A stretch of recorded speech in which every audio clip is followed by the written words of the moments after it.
Eu peço, Espírito Santo, que a palavra possa cair num solo bom, que frutifique a 100 por 1. Eu peço que o Senhor esteja tocando cada pessoa aqui do alto da cabeça à planta dos seus pés. Pai, toda e qualquer opressão do maligno contra nós eu resisto em nome do Senhor Jesus. Amém. Amém. Eu gostaria de continuar um pouco nesse assunto que o Tiago ministrou semana passada sobre esse chamado de Mateus. Como que eu vejo isso? Como que começa isso? O chamado de Mateus não começou no dia que Jesus chegou na mesa dele. O chamado de Mateus começou antes. O chamado de Mateus provavelmente começou com uma oração perigosa que Mateus fez no seu secreto. Assim como eu quero encorajá-lo a fazer essa oração hoje, eu imagino que você já fez. Pastor, que oração que esse homem fez para que Jesus fosse lá no escritório dele, lá na mesinha de cobrador de impostos dele, chamá-lo para o ministério? Que oração é essa? A oração é: eis-me aqui, Senhor. Em algum momento, Mateus sussurrou essa oração. Ele olhou, analisou, viu, já conhecia Jesus, já ouviu falar. Em algum momento ele decidiu fazer essa oração perigosíssima. Por que é uma oração perigosa orar, eis-me aqui, Senhor? Porque o Senhor vai levar a sério a tua oração. E Ele vai levar você para lugares que você nunca imaginou. E sempre Deus tem novidades. Sempre Deus tem novidades. Meu irmão, quando a Bíblia fala que a nossa caminhada aqui na terra com Deus é de glória em glória, Deus já sabia o que estava falando. Mateus faz essa oração e um belo dia Jesus passa na mesa dele. Mateus tinha o emprego dos sonhos. Imagine, colocava a mesa para fora do escritório dele, a fila se formava e o dinheiro ia sendo empilhado. Pela história daqueles dias, né, esses cobradores de impostos, ele como judeu, cobrando de judeus, ele já desviava um pouco de dinheiro para ele. Era o emprego dos sonhos. Até que um dia ele está lá simplesmente fazendo anotações e falando próximo, próximo, e as moedas se empilhando. E aí de repente Mateus diz: próximo, silêncio. Próximo, silêncio. Mas ele vê que tem alguém, porque tem uma sombra na frente dele. Quando ele olha, Jesus fala uma frase: Mateus, segue-me. Isso está escrito na palavra de Deus em Mateus capítulo 9. Jesus, passando adiante ali, viu assentado na alfândega ou na coletoria um homem chamado Mateus e disse-lhe: segue-me. E ele, levantando-o, seguiu. Tem uma coisa muito curiosa também: Mateus nunca mais voltou nessa mesa. Você percebe que quando a gente faz a oração perigosa, eis-me aqui, Senhor, Ele leva a sério? E há momentos na nossa vida que Ele nos chama. E é um momento de decisão. Mateus nunca mais voltou aqui. Eu creio, pastor Tiago, que todos nós cristãos temos mais de uma vez na vida o momento de Mateus. Que nós temos mais de uma vez na vida a necessidade de decidir. Porque você até caminha, faz algo na igreja, está envolvido, mas daqui a pouco você começa a se ocupar de tanta coisa passageira que você precisa de novo: Senhor, eis-me aqui, Senhor. Senhor, usa a minha vida. Esses poucos testemunhos que eu comentei, talvez alguns já... Puxa, eu sempre sonhei em fazer um projeto assim, trabalhar aqui, trabalhar ali, agir aqui, agir ali. Mas por alguma razão a gente vai deixando esses sonhos sendo abafados e daqui a pouco a gente está vivendo quase que nem o ímpio. Não em pecado, mas desejando as mesmas coisas. A mesma viagem, a mesma comida, o mesmo carro, a mesma roupa. Nós precisamos de mais Mateus que digam: eis-me aqui, Senhor. Ao longo dos anos, sempre, como eu falei, trabalhei com evangelismo, evangelização, formei muitos voluntários, muitos evangelistas que estão pregando em vários lugares. E isso é uma coisa muito importante, né? O Tiago estava me falando sobre a juventude dessa igreja, a jovialidade dessa igreja. Para o jovem é mais fácil dizer eis-me aqui. Não quer dizer que você mais velho não tenha que fazer isso, mas para o jovem é um pouco mais fácil. Eu lembro de duas jovenzinhas que chegaram um dia para mim na igreja E elas tinham 18 anos, desesperadas para casar. Hoje estão casadas, pastor, mas não tem umas jovens assim, mas aquelas eram assim um caso sério. Queridas, assim. Mas assim, parecia que o mundo estava... Calma, você só tem 18 anos, calma. Hoje uma é pastora no Paraguai, mas essas duas, bonitinhas duas, chegaram para mim, pastor, pois não, a Bíblia diz que nós vamos impor as mãos sobre os enfermos e eles serão curados, certo? Falei, certo. A Bíblia diz que nós vamos impor as mãos e expulsar os demônios, certo? Certo. E a Bíblia diz que nós vamos orar pelos mortos e eles vão ressuscitar, certo? Eu falei, depende. O que vocês querem aprontar? Pastor, a gente quer treinar. E a gente descobriu que existe um lugar chamado IML, e onde tem muita mercadoria. E eu fiquei olhando, duas jovenzinhas, meu irmão, não despreze a inspiração dos jovens. Jovenzinho, adolescente tem ideia doido. Tem o doido, tem o doido, tem o doido mesmo, e tem os crentes da igreja, eu ia dizer do oleiro, Odres Novos. Não é assim? E aí eu pensei, bom, orei, então vamos lá.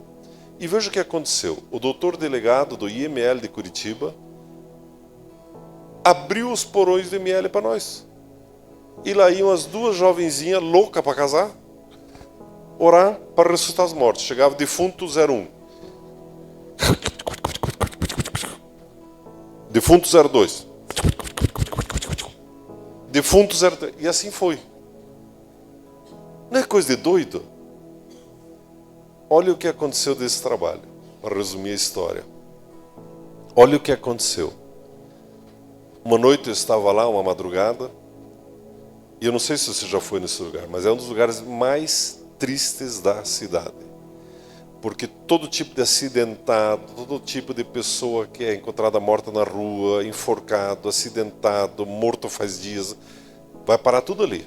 É assim, de longe, na minha opinião, é o endereço mais triste da cidade. A atmosfera é tão pesada de demônios e espíritos de morte que assim, é muito ruim. É muito ruim. Eu estava lá numa madrugada, o médico lá, o legista, falou, pastor, olha essa moça aqui, 15 anos. A barriga toda aberta, essas entranhas para fora. Daí ele falou assim, essa menina foi dar uma volta de moto com o namorado.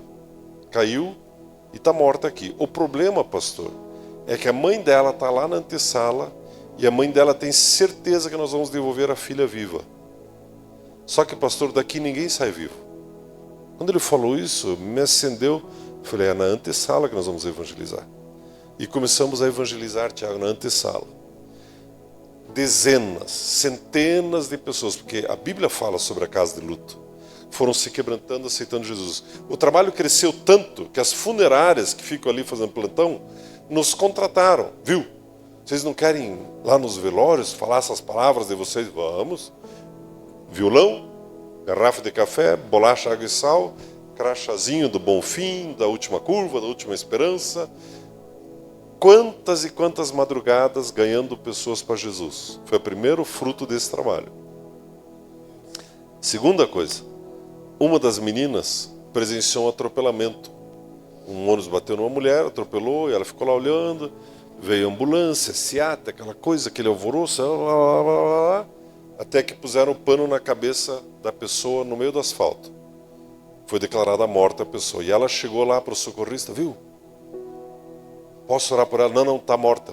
Não, mas eu sou lá da igreja Odres Novos. Só podia mesmo.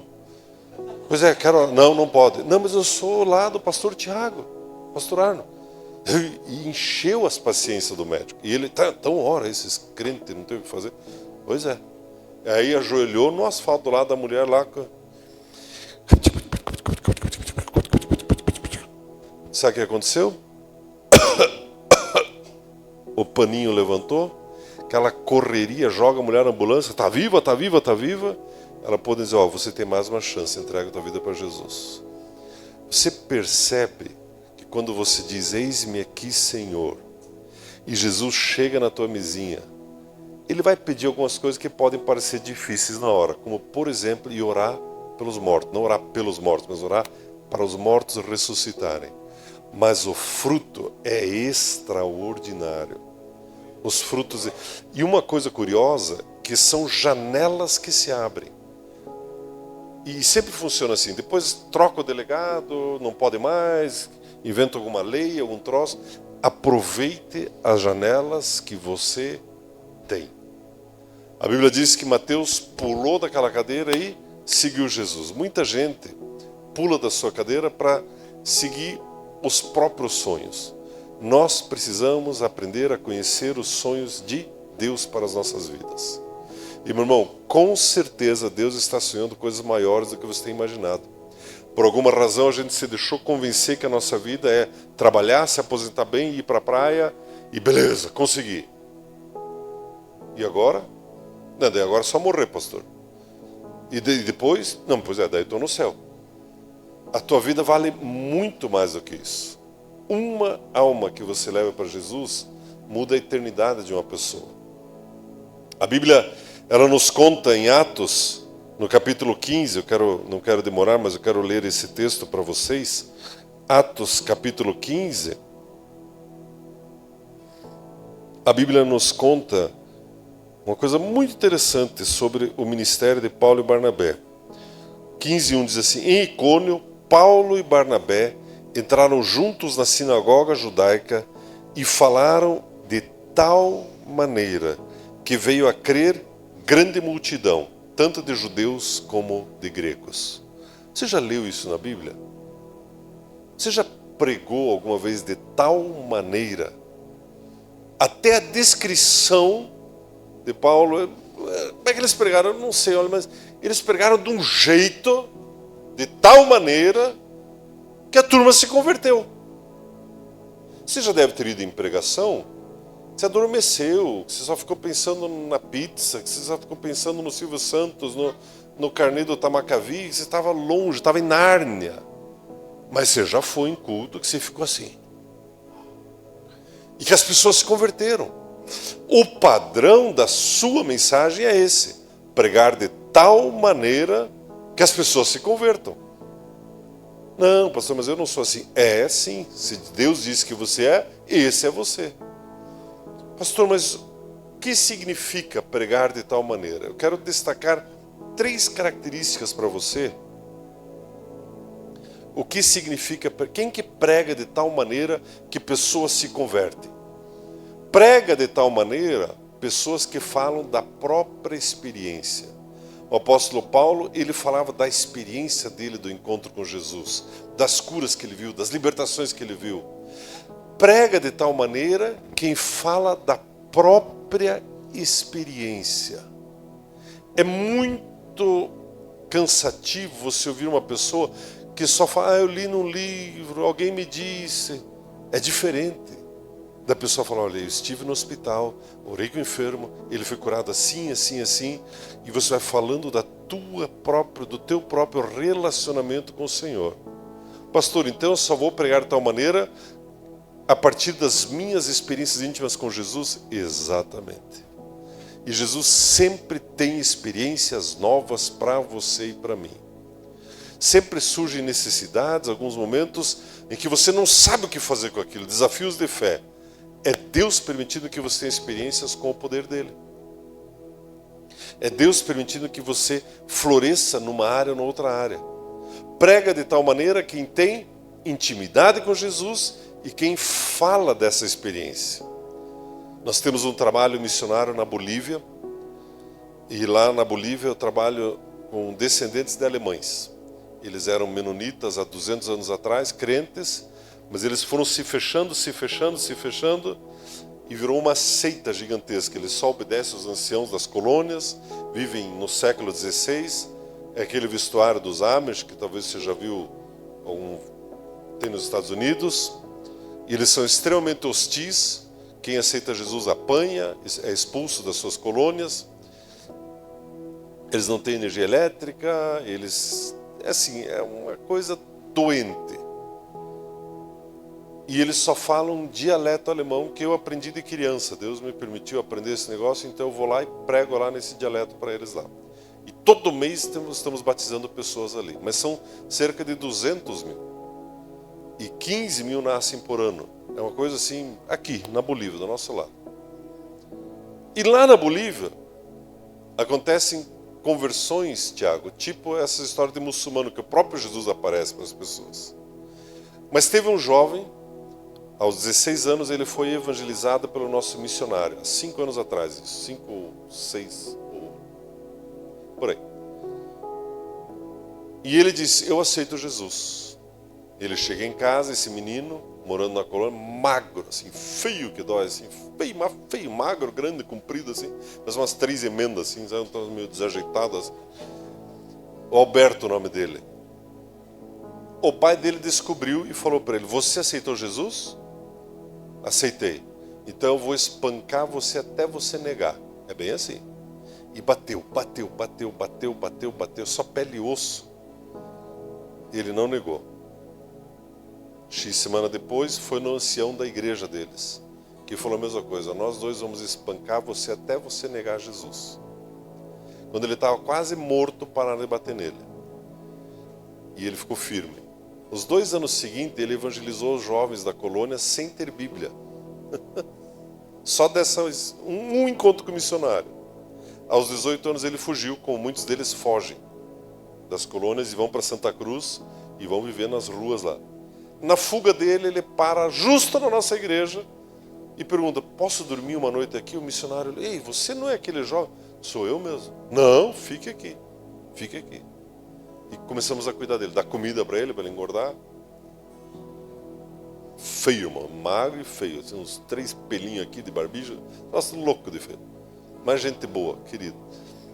Quando eu conheci ele, há 6 anos atrás, que me apresentaram, eu cheguei lá, ele falou para mim assim, pastor, me leve junto. Eu trabalho por um prato de comida, eu só quero evangelizar, eu não quero fazer outra coisa na vida. Apaixonado, assim, pregando, e as pessoas se convertendo, os jovens se convertendo com ele. Apaixonado. Um dia o missionário nosso lá foi com ele para uma colônia de noite para evangelizar, uns jovens. Aí o pastor falou para Alberto, Alberto, nós vamos orar agora. Tá bom, pastor, dirigindo o carro. Eu vou orar de um jeito diferente, Alberto, não se assuste. Tá bom, pastor. Aí o pastor começou a orar em línguas no carro. E o Alberto arregalou o olho, olhou para o pastor assim. Pastor, isso é de Deus? É, Alberto. Ah, que bom. Porque eu já faço isso há um tempão, mas não sabia que era de Deus. Aí o pastor, como assim você ora em línguas? Sim. Eu, nas minhas fugas ali, um dos meus patrões era muito ruim, eu tinha que trabalhar até de madrugada com o trator. Eu ficava lá orando e de repente saiu essas vozes. Eu achei tão bom, pastor, que eu sempre fazia. Mas agora que o senhor faz, então vamos orar junto, pastor. Assim, apaixonado. Foi para o Paraguai fazer escola bíblica. Deus deu uma esposa para ele, uma paraguaia bonita. Eu pensei, cara, mas você nem fala, eles não falam espanhol. Ela não fala dialeto. Como é que vai ser isso? Bom, os bebês vão vir lá, certeza que os bebês vão vir. Né? Essa parte eles já entenderam. Mas o resto é tudo é uma aventura. Né? Ele está no Paraguai, evangelizando, ele vai num lar de idosos que tem lá, um empresário olha para ele e fala, ó, você tem uma unção. Volte para a Bolívia, eu vou te dar uma casa de presente. Ele volta para a Bolívia, já ganhou uma casa. Daquele menino magrinho, feio, agora ganhando peso. Cheguei lá para visitar ele na casa. Ele falou, pastor, eu vou jejuar tanto que em 2 anos salvei a Bolívia toda. Eu falei, calma, Alberto, calma. Você vai comer um pouco mais, tu tá muito feio, muito magro. Deixa um pouco para os outros evangelizar também. Você é casado. E aí, ele emprestando o carro, e ele virou evangelista full time. A história de Mateus não saiu de moda, irmãos. E talvez para alguns aqui, está na hora de deixar algumas mesas para trás. Aí ele emprestando o carro. Começamos a juntar um dinheiro para lá e para cá. Faz 6 meses agora, compramos uma Hilux para ele. No dia que ele ganhou, ele já foi para a colônia, chegou meia-noite de volta em casa. Agora estou morando para ele ter gasolina para dar conta de evangelizar. E ele vai ganhando as almas. Tem colônias, depois dá um Google, veja lá no National Geographic, digite Menonitas na Bolívia, aí você vai ver do que eu estou falando. E ele ganhando almas para Jesus. Ele veio para o Brasil, no ano passado eu trouxe ele com a esposa dele. Veio participar de uma cruzada conosco. Mas assim, empolgado, faceiro. Daí eu falei, Alberto, amanhã tem uma família que vai levar você e tua esposa para a praia, para você conhecer. Não, eu prefiro evangelizar, pastor, eu não preciso conhecer o mar. Alberto, você vai conhecer a praia. Ele foi para lá, voltou torrado. Eu falei, mas irmão, não passaram um pudinzinho nele, né? Mas voltou que não podia, sabe, fazer um frango assado assim. Eu falei, Alberto, até onde você entrou na água? Até aqui. Não, Alberto, a gente não entra na água até aqui na praia, né? Tá vivo, né? Por que eu conto isso? Quanto mais íntima o teu relacionamento com Jesus, mais você vai pregar de tal maneira que as pessoas queiram Jesus. A segunda marca de Paulo, que pregava de tal maneira, conforme em 2 Coríntios, ele pregava no poder do Espírito, demonstração de Espírito e poder. Não eram só palavras. Ele chamava a responsabilidade para si. Meu irmão, chame a responsabilidade para si. Como assim?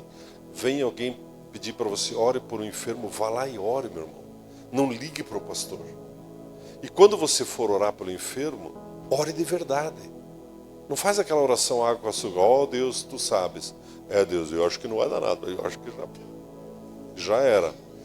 Se for a tua vontade, Deus, eu acho que não vai dar certo, Deus. Mas não, meu irmão, ore com vontade, declare a cura.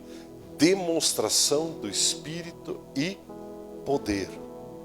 Amém? Tinha um outro sujeito que eu evangelizei há muito tempo e nunca veio para a igreja, uns 15 anos. Um dia ele me liga, nunca me ligou. Alô, pastor? Sim. Viu? Meu irmão está morrendo no hospital, eu não sabia para quem ligar. O senhor podia fazer uma reza boa dessa aí que o senhor faz? Posso fazer uma reza boa.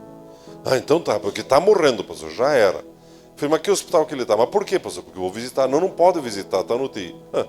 Pastor, tem umas carteirinhas que você não tem ideia, rapaz. Me diga que hospital que ele está. Então tá, marquei horário. Cheguei um pouquinho antes dele, na antessala da UTI. O sujeito estava quase morto mesmo. Aí veio esse meu conhecido com a esposa do quase. Sabe o que eles estavam conversando? Que caixão comprar. E o sujeito respirando lá dentro ainda. Eu cheguei, vamos orar. Ele falou, mas aqui, pastor? Eu já estou mais velho, já oro alto, assim, para mais gente escutar. Dei as mãos no corredor e tal. Deus, expulsa demônio, vai.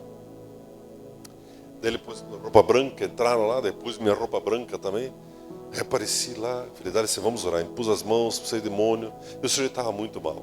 Fui lá mais uma semana depois orar por ele. Na terceira visita, o homem estava sentadinho. Ele me olhou, estendeu a mão e falou, você tem vindo orar por mim aqui, né? Eu falei, tenho. E você vai sair daqui vivo. Já faz mais de 10 anos, já teve não sei quantos netos depois disso. Prega de tal maneira, quem prega demonstrando o Espírito Santo e poder. Amém, meus irmãos? E a terceira razão que eu creio que Paulo pregava de tal maneira é que ele pregava rendido a Jesus. Como assim? O próprio Paulo, ele falava no próprio capítulo 14 e 15 ali de Atos sobre as tribulações do crente. Tem muito crente esperando tudo estar resolvido na sua vida para daí pregar. Esqueça, meu irmão. Esqueça, você vai pregar hoje. Ah, pastor, mas hoje eu estou com dor de cabeça. Pregue hoje. Ah, pastor, mas estou devendo. Pregue hoje. Pastor, mas estou doente. Pregue hoje. Prega de tal maneira quem olha para a obra de Jesus e não para a própria circunstância. Amém, meus irmãos? Pregou de tal maneira que criou grande multidão. Eu declaro que você é dessas pessoas. Amém? Eu profetizo sobre a tua vida que você é daqueles que pregam de tal maneira que as pessoas se convertem. Esse lugar está bonitinho, mas em pouco tempo vai ficar pequeno, irmãos. Não se apegue a isso aqui. Não se apegue a isso aqui. Deixa Deus surpreender. Vamos administrar a abundância. Deus, eu quero pregar de tal maneira que as pessoas vão se render a Jesus.